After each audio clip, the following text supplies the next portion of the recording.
So it's Sunday, and we've just started our new series on the parables of grace, the series that's going to take us through Lent and towards Easter. And we kicked off by looking at a parable of the lost sheep, this really beautiful parable in Luke, where Jesus introduces us to this image of God, this God who would go to any absurd lengths to track us down and bring us back home. It's amazing. But in Luke, that parable is actually part of a triptych of parables. There's the lost sheep, there's the lost coin, and then there's the prodigal son, which we're actually going to look at the end of this series when we get to Resurrection Sunday.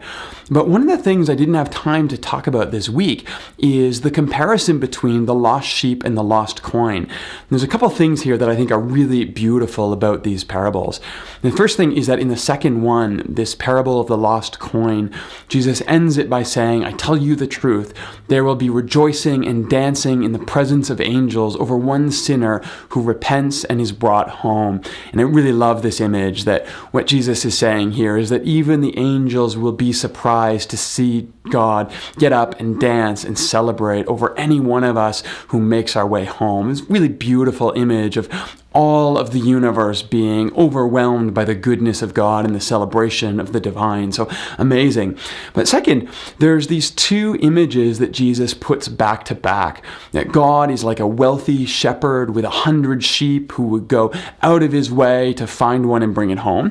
And that God is also like a poor widow who has but one coin that's lost, and she sweeps the house looking for it.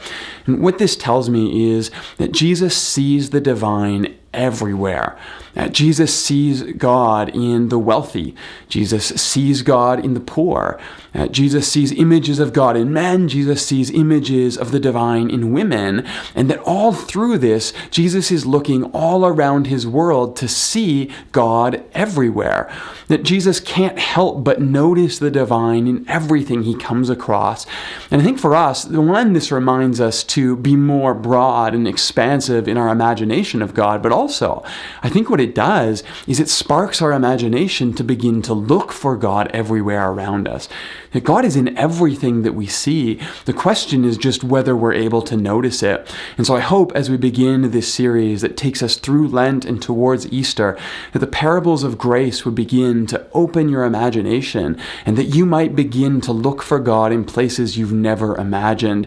Because this is one of the things that Jesus does so well, and that his parables invite us to do as well.